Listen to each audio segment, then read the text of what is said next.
मृत्यु हम सबके जीवन का एक परम सत्य है, यानी हो भी इस धरती पर जन्म लिया है कि प्राणी को कभी न कभी एक दिन अवश्य ही इस लोक को छोड़कर जाना पड़ेगा।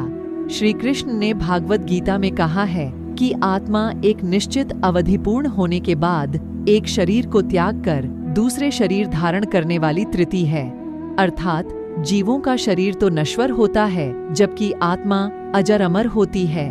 दोस्तों, अब आप ये सोच रहे होंगे, अगर आत्मा अमर है तो किसी की मौत या फिर शरीर के नष्ट हो जाने के बाद आत्मा का क्या होता है? तो दोस्तों, मैं आपको बता दूं कि मरने के बाद आत्मा के साथ क्या होता है, इसका वर्णन हिंदुओं के पवित्र पुराणों में एक गरुड़ पुराण में मिलता है, जिसमें ये भी बताया गया है कि मृत्यु के कितने दिनों बाद आत्मा यमलोक पहुंचती है और रास्ता में उस आत्मा को किस किस प्रकार की समस्याओं का सामना करना पड़ता है।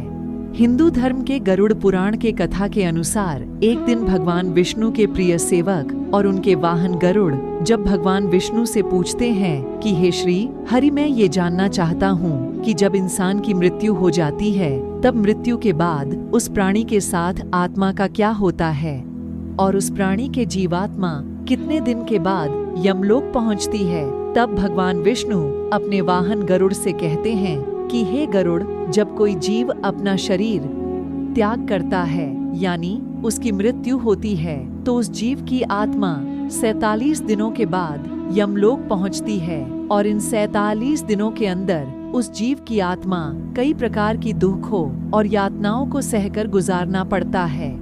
आगे भगवान विष्णु कहते हैं कि जब भी किसी जीव की मृत्यु होने वाली होती है तो सबसे पहले उस प्राणी की आवाज चली जाती है और जब अंतिम समय आता है तो मरने वाले व्यक्ति को कुछ पल के लिए दिव्य दृष्टि मिलती है।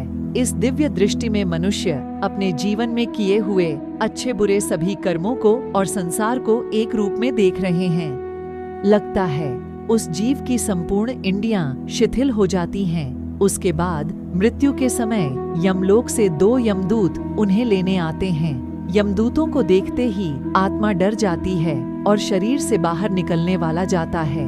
जैसे ही आत्मा शरीर को त्याग कर शरीर से बाहर निकलती है, वैसे ही यमदूत उस जीवात्मा के गले में पाश फेंक कर बांध देते हैं और उसके बाद यमदूत उस जीवात्मा को लेकर यमलोक की ओर पर स्थापना कर जाते हैं। गरुड़ पुराण के अनुसार यदि मरने वाली जीव पुण्यात्मा हो तो उसे परमात्मा उसे जीवात्मा को भगवान के द्वारा वाहन से लाने के लिए भेजते हैं, लेकिन अगर वह जीवात्मा अधर्मी, पापी और नीच है तो उसको यमलोक के रास्ते में आने वाले गर्म वातावरण, अंधेरे और आग के रास्ते और वैतरणी नदी से होकर गुजरना पड़ता है। उस पापी आत्मा को यमलोक पहुंचने पर कई प्रकार की यातनाएं उसे दी जाती हैं। फिर उसी दिन उस आत्मा को आकाश मार्ग से वापस उसी के घर में छोड़ दिया जाता है जिस घर में उसने अपना शरीर त्याग दिया था, ताकि उसके परिवार वाले रसोई में कर्म कर सके। यानी 12 दिनों तक आत्मा अपनों परिजनों के बीच रहती है और जब 13वें दिन जब उस आत्मा का पिंडदान किया जाता है तब उस आत्मा को यमदूत एक बार फिर से लेने आ जाते हैं। इसीलिए दोस्तों, हिंदू धर्म में ऐसा माना जाता है कि मनुष्य की मृत्यु के 10 दिन तक पिंडदान जरूर करना चाहिए। पिंडदान से सूक्ष्म शरीर को चलने की शक्ति मिलती है। फिर भी इसके बाद आत्मा का यमलोक तक का सफर कठिन होता है।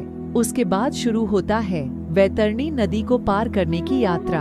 अगर मनुष्य जीते जी गौदान किया जाएगा तो उसी गाय की पूंछ पकड़कर वह वैतरणी नदी पार करता है, अन्यथा इस नदी को पार करते समय भी पापी जीवात्मा को कई यातनाओं से होकर गुजरना पड़ता है।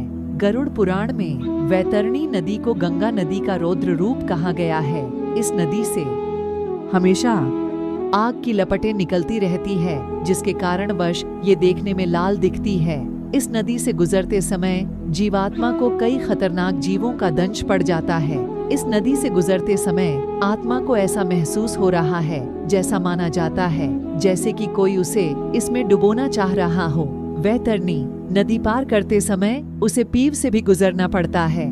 इस तरह पापी जीवात्मा को इस नदी को पार करने में 47 दिन का समय लगता है। उसके बाद जीवात्मा यमदूतों के साथ यमलोक पहुंच जाती है, जहां उसे उसके कर्मों के अनुसार सजा भुगतने के लिए नर्क में भेज दिया जाता है।